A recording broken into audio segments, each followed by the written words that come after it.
Hello, ladies and gentlemen, boys and girls. This is Adam and Liam coming on your airwaves from the International Screen Academy in Waterloo. We're finding people who are doing what they want, who found their passion. Who they are and how they do it as well. Guys, we've just got to put out a mild language warning beforehand because Adam's a little potty mouth. Just a little. Our first guest, our very first episode, is Chef Stephen Wong of Wood&Smoke Bar.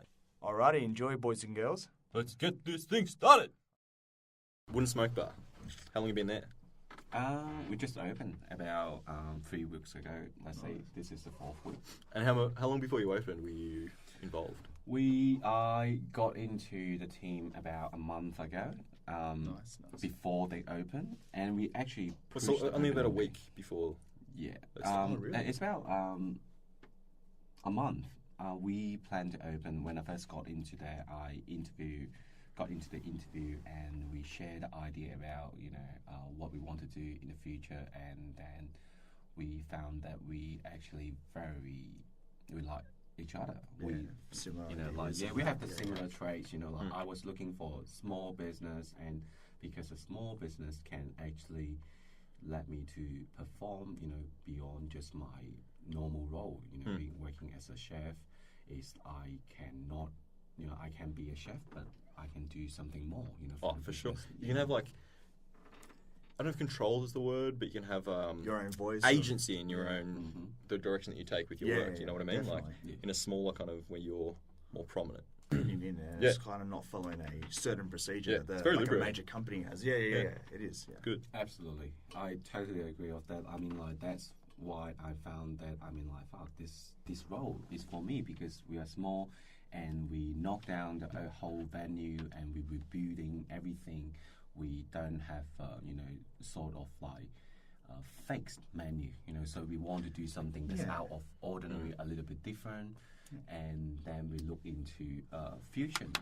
At the beginning, they were the owner was and the venue manager was have a thought of doing arancini balls like any other. A lot of us are trying to do. Why don't you bring us any tasters, all right? But to the point that we think, okay, we want to do something different. We want to try something different. We go back to the 1900s. But I was thinking 1900, what as people eat? What's the most traditional things that we would eat? I was thinking, well, what's such a symbolic things that what every Australian, would do at home on the weekend. So what do you actually do at Smoking Bar? Are you the head chef? Yep. Yeah.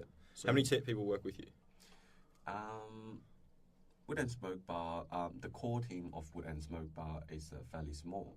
The owner, the venue manager, And they're both out of kitchen, though? they're both out of the kitchen. But I'm talking about the core team for the whole venue. business. It's 3 core members, and we have a few of the family members from the owner's family, and also we have the ex-Rabbit Hole Bar staffs, follow us through. So we used to, this company used to own the Rabbit Hole Bar in the city, right? And then they shift their venue because they see Darlinghurst is such a, more Happening. intimate, more intimate, that suits, vibrant. more vibrant. There's more locals. That is really a getaway, point that people can take, and escape, after work, to have a better, location for people to have a conversation, exchange their ideas. So Darlinghurst is a bit sort of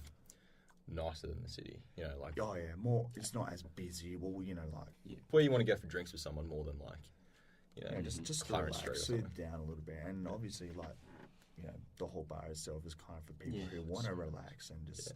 It's like a date bar almost, right? Or I always start in the afternoon. It's pretty much it's a date bar because we finish at about midnight, 11 o'clock, and weekdays about 10 o'clock, 11 o'clock. So it's we sort of attract people that finish work, go to a bar to have a couple of drinks. It's for but even the way that's an set up too, experience. places for little groups of people and stuff, like many little groups. I mean, it's the location, and the location is the location. I think that what brings more is sometimes like with people, is the chemistry between, like having customers, that we have our conversation, turn into such an experience, So it's literally like the whole idea of the restaurant is like trying to get people to connect, really, or like come and like connect with other get people. along with. That's what it's mainly trying to target. Yeah, because there's nothing worse when you go to the bar and they're like, or like go to a place and it's all about like, just like the tunes or like whatever, or just like slamming back shots and stuff. And you can't talk, you can't sit comfortably. You can't have like a proper conversation. And like this blasted music real loud, and that's what it's about. And you're like, I'd rather just go like to a random pub and sit on a couch or something. Well, you might as well just go to a nightclub if that's going to be. There's heaps of bars that kind of be like half bar, half nightclub. Yeah. And it's like, it's not working for you. The one you work for seems a lot more soothing. Yeah, that's exactly what I'm talking about.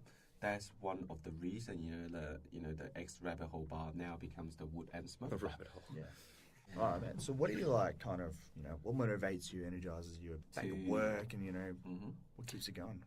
I like to talk. I mean, most of the time I love to talk, because like 8 to 14 hours of like a work day, you need to talk to someone. So pretty much it's like, talking to your friends. And the reason, the reason of talking is just like keep the conversation going, make everyone feel comfortable. And what energizes me and motivates me is about, I like to talk and I like to teach, and eventually I like to share. I like to share my knowledge. I like to see the teams, like growing every day, like that. My motivation, actually work on our team members, and then the whole team motivates that everyone's happy to work together, and then they can learn something through the process. And then I think that is what really motivates me. Nice. Like that. Okay. Alrighty. What do you do day to day? What's like literally when you walk in? What do you do? My day-to-day job. Like say like, does it change from day to day, or most of your days the same? Or is it pretty much the same. On different days I have different focuses. Yep. When the beginning of the week, you walk into the bar. What time do you start? I start in the afternoon, but it depends on whether I have a function that I need to have a meeting with the owner and the venue manager. So generally I would start on midday or 2 o'clock, and then to get in. My position is more like because we're a small establishment, we need to go in to look at the administration work. You do a fair bit of admin. Yeah. And then in the afternoon you start prepping, for service, and you need to talk to your staff. Also, like to set up for the service. What's the stuff that like when you do, you kind of like you have to do it, but you don't really enjoy it, but you have to force yourself to get through it day by day. The grinds, Is that do you find that? Do you have that? The fun stuff. Are you do you find are you a disciplined person or? Yeah, I'm a pretty disciplined person. Nice. Let's say on certain aspect, I think when we talk about disciplines, it really comes down to what is your priority. Let's say if you're gonna get 100 grand tomorrow, and then you're gonna meet me at my place, or like to go to Commonwealth Bank in the city. I mean, are you going to do it? I thought you were going to say I have to go meet you in an alley or something somewhere. That's how I get the 100 grand. No, what I'm saying is like, what happened in the alley is that sort of stuff that is important enough for you to make the proof. I don't believe in procrastination, but I do. I mean, that's like we all have, this trait, of a procrastination, like to step outside of our comfort zone, because. So what's stepping out of our brain actually, protects us, to us, ourselves to stay in our comfort zone. But when it comes to procrastination, it's about like doing things that we don't want to do. So when I look into why I look into how I look into it, is that your priority? Is that things are necessary? Yeah. At work, I think the priority, like for me, is okay, what do I need to grind that I don't want to do? I think in the natural way that how we think is to work less and then get more money.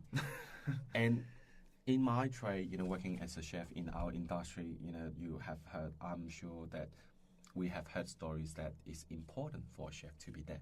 So the grind is as long as the restaurant open, I have to be there. You have to be there. Yeah, that's right. I have to put my priorities straight. Being there on service time when people are needed me, morning, evening, afternoon. If there's something happen, I have to be there. Yeah. And as I put cooking as my priority, so a lot of other things would go second. If I get a call, the restaurant needs me, on certain time. We open from Tuesday to Saturday, so there's no excuse for me to take a day off or to take a sick leave.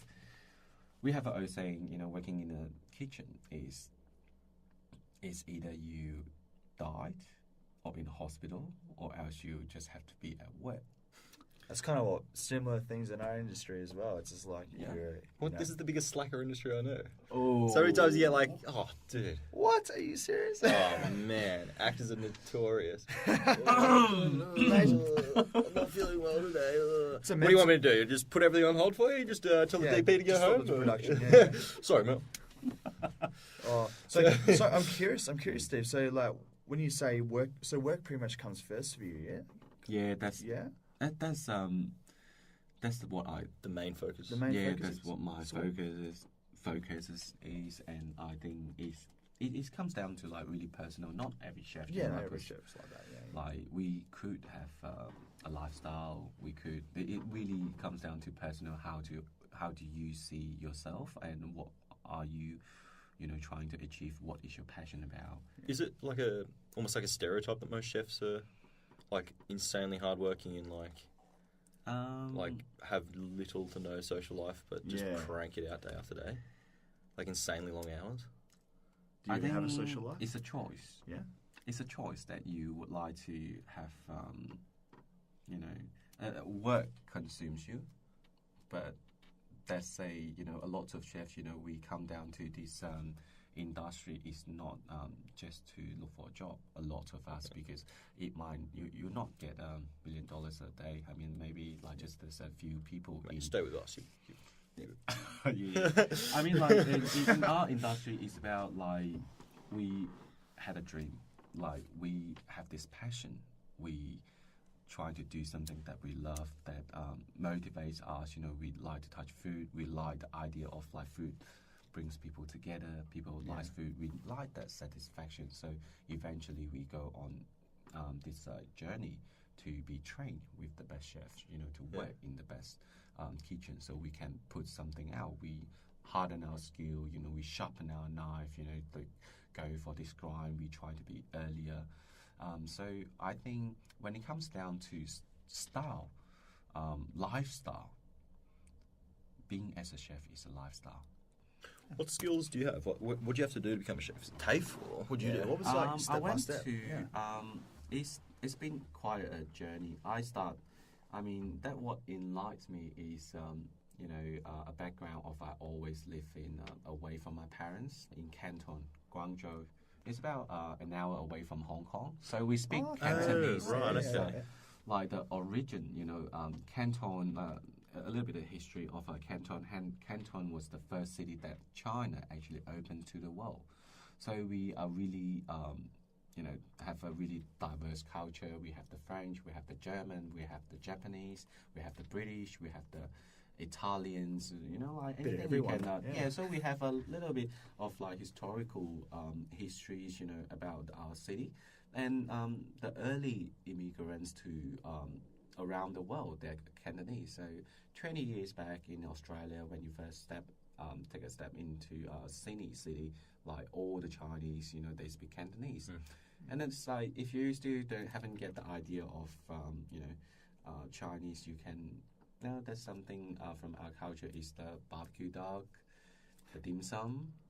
Well, like Mr. Wong, Queen Chow, sort of the things like dim sum, yum cha is our culture. Yep. And live seafood in Golden Century, that's like something that you can know a little bit more about Cantonese cuisine. And this city is like all about food. we are all about food. We Yeah. work for food. food. I mean, like food is our status. Food is our style, lifestyle, and So that's what you grew up everything. being around. Yeah, that's what I grew up. But my point is, it's not about the food. The point is, coming from a family that we are in a middle class family, and my parents actually believe in Western education. They believe in education will make a difference, and they try to do their best. You know, like they save up all of their money literally to give me the best education that I can get. So you're educated over here, as in high school, or? No, I mean, to get such money, you know, as a middle class, you know, family, they actually need to save up all the money. They need to work as hard as they can. They work for the government, and then they have a side business. You know, my mom was literally going for like the Chinese eBay. You know, we haven't got an eBay or Amazon before, but she's just trying to have a little shop. You know, like does like 2 jobs. Do you mean Alibaba? So yeah, sort of thing, but we haven't got all this like internet platform, you know, 20 years ago. So she just have like ran a little shop, you know, downstairs of our house. All right, yeah. Oh wow. What'd you sell? Clothes. Yeah. Yeah, a little clothes shop, Yeah. but just to get extra income. That's Yeah, right. Yeah. Did she make them, or? No. just It's more like reseller. Yeah. It's a reseller and have a little brand and just like to help this and that. And yeah, to put me through, I went to boarding school since I was little because they're a little bit too busy to look after me. My mom went to Japan for her further study, and she trying to advance herself. I was 3. So I missed the, you know, whole childhood thing. I mean, my whole childhood thing is what I can remember is like there was one day is International Children's Day, and I never had a childhood. Childhood for me is about staying in kindergarten and seeing my parents, you know, once a month, or just see my father because my mom was in Japan. And then on that International Children's Day, my teacher actually took me out, and then she got one of those free entry, like to going to Luna Park, and she took me out on that day. She said, "Okay, Stephen's going to take a day off today. I'm going to taking him out," and she spoke to the principal, and then told the principal that she's taking me out for a day. She What a took me champion. out. Yeah, I cried literally, you know, on that day, and at the age of 5, and because that's the only memory that I ever had, you know, with like my whole life. I was actually out on that day. Still hits me whenever I think of that. I want to thank her, you know. Have you ever she been in made contact with her? Do you not remember her name? Or? No, I've been like I actually left China after my primary school. Like since like secondary school, I've been studying overseas. I've been to Singapore, Malaysia, Hong Kong, and Australia. So it's been a while. I will definitely try to reconnect with her. You know, if I get a chance to go back to China. Yeah, that's It'd be so exciting to go and see her and tell her what you're doing now, and like exactly. Yeah, I like, would love that. Like one that of my memory happiest has- memories from a child is you that day. I hope she can. I mean, like one day I can, you know, thank her in person. I've told my mom, you know, try to reconnect with her, like for such a memory experience that she have, you know, made for gave me, you, to me, you know, that gave me, and I will never remember that. That's really beautiful that it's like it is something she gave you, hey? Like something that she gave you and you still hold it with you. I know. That she just did one day, you know? It's a small. What a maybe beautiful for thing to her. give someone. Exactly. I mean, that's the For love. you, it's a major thing. Yeah, you know. And through the journey, I go overseas, and then as I grow older, you know, I go to Singapore, and it's not a boarding school anymore. I actually live in with my guardians, like one of my mom's friend. We got quite a bit of freedoms, and then it's a bunch of kids, you know, living in a big house in a local family. Sounds fun.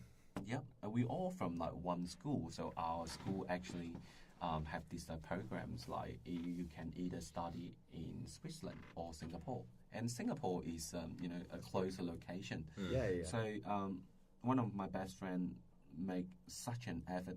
He actually called my mom every single day for about half an hour to convince my mom to send me to Singapore to study with him. Like at that point, we actually couldn't afford it. So my parents actually and my mom always have this thought that, okay, we need to get the best education to my son. Yeah. I'm the single child of my family, and she always want to give me the best education because that thing, like she thinks, she understand that that's only education can make a difference. Yeah. That's I grew up the in mindset I grew up in kind of teacher thing. family as well. Yeah. Like they have the exact same mentality. Mine is like education centric. So they did everything that they can. They borrow money from a couple of the relatives and then send me to Singapore afterwards. So in Singapore, I mean, like I was 14 years old. I don't know much thing about life. Yeah. But I like to cook because I have we have classmates, we have friends from all over the world. Of course. And then I just then I start to tasting, I trying to bring back the favorites that something that my mom cooked for me that I have tasted on the street. And then through that few years, I start cooking. I like to have a little party in my place, and when I grow older, I have my own apartment. I have my own room or small little, everything. Yeah, and whenever there's a festival time, special occasion, I would invite my friends to come over, and I would cook a few dishes for them. Yeah, nice. And through that, I train my skill, and also I take up a part-time job. When I have a free time summer holiday, and I will work for one of the sushi restaurant. In Singapore. Cool. Doing what? Just wash.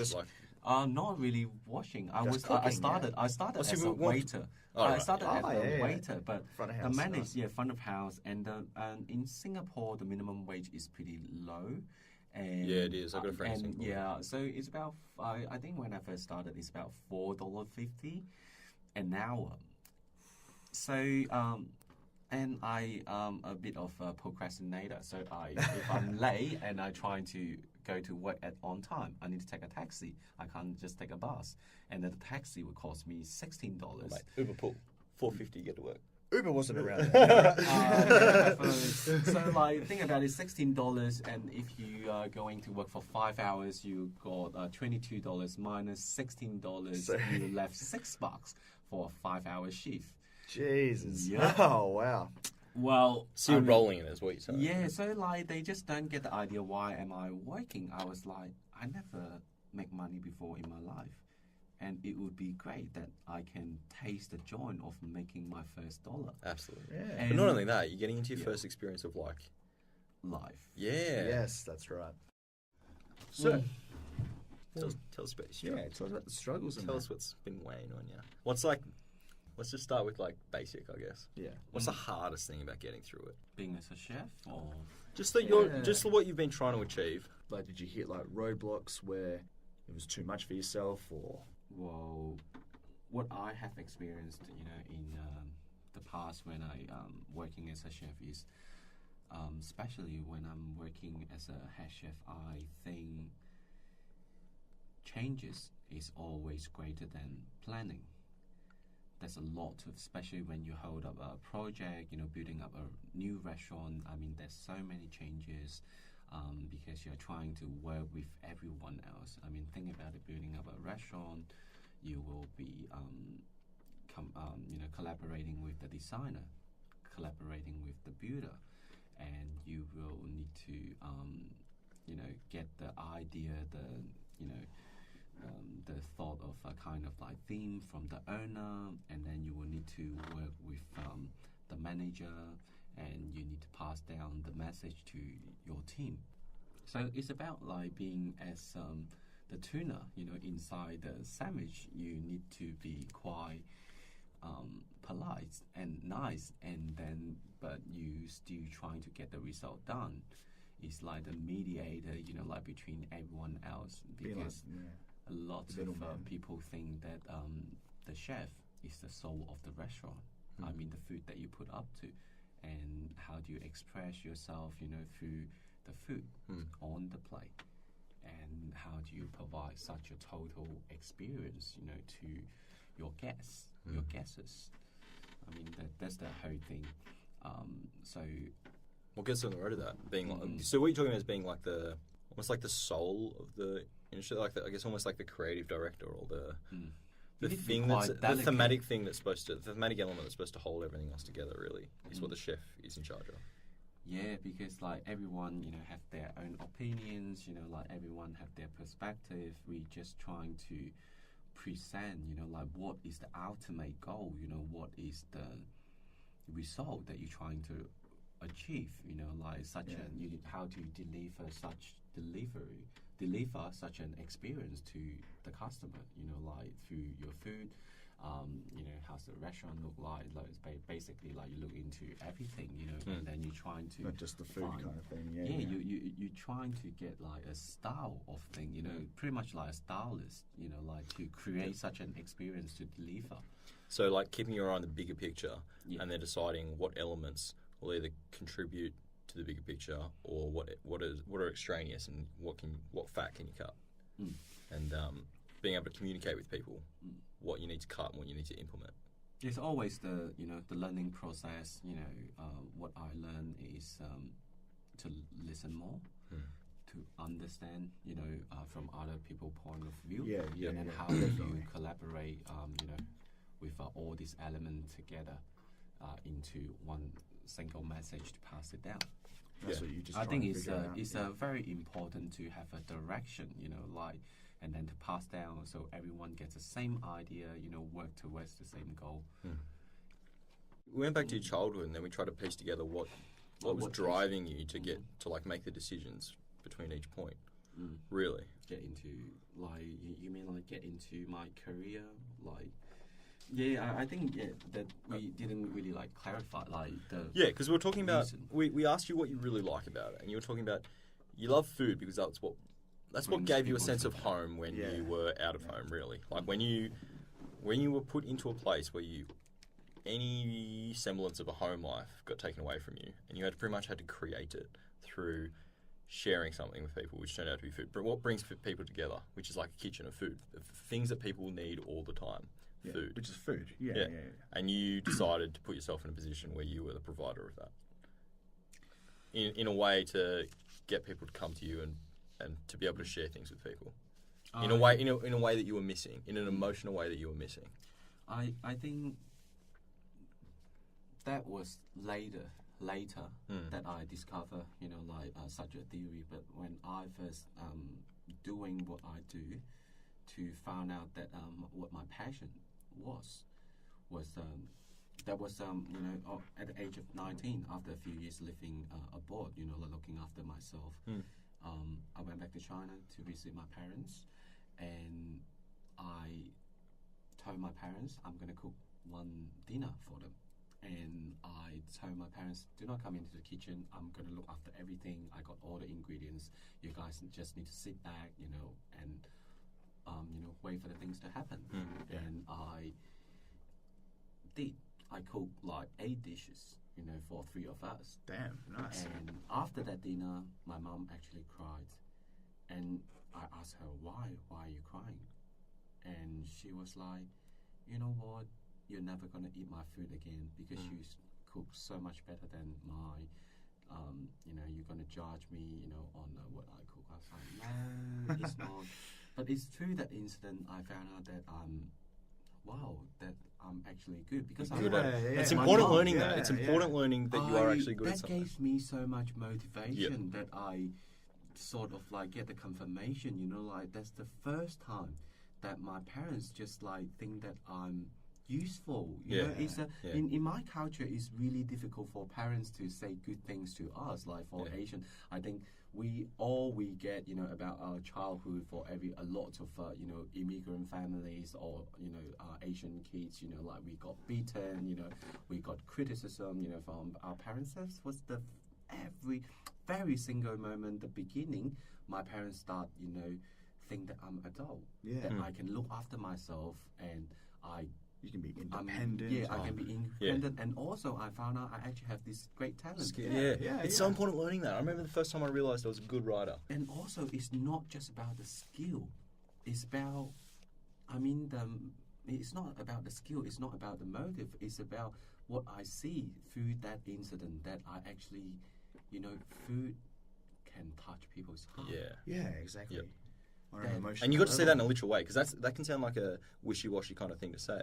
You know what I mean? Like, oh, I did something that touched someone's heart. But you actually got to see that it actually did. It actually did emotively move someone. Yeah. Just through your action, which was cooking a meal. I think there was a very, touching moment that my mom, that she felt that I, becoming the version that she really wanted to see. I was a rebellion kid.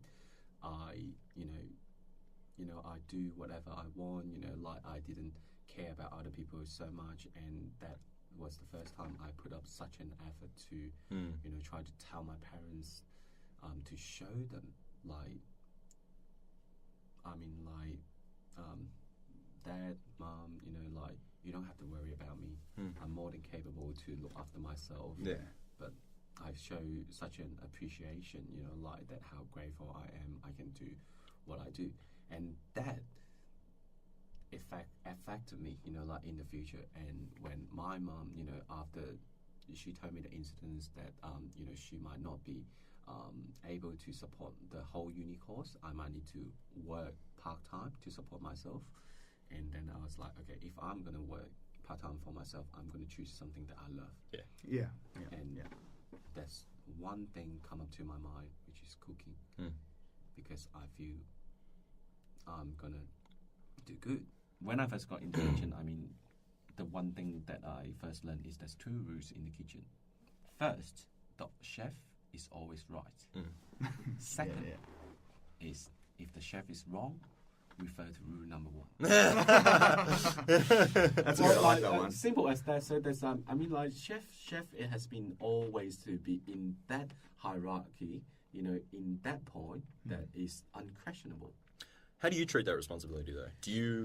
Is it Now, easy to abuse? It's you would get easy. you would get abused No. What I mean is, you if you're a chef and you basically have that power where people don't question. It's hard for people to question you because the chef is always right, and if the chef is wrong, refer to number 1. Communication has always been the biggest obstacle, in any kitchen, because you train 10 years to become a chef, to become a qualified chef.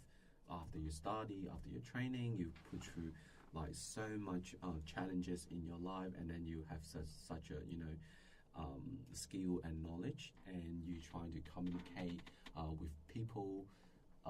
Sometimes they have less knowledge about about what you do. It's like you're directing a film, you're doing a camo work, there's people, pedestrian, civilians, come in and tell you, I want the shot to be like this, I want things to be done like this, and sometimes you might get frustrated because they, the way that they do it might not get the necessary result that they are trying to achieve. Yep.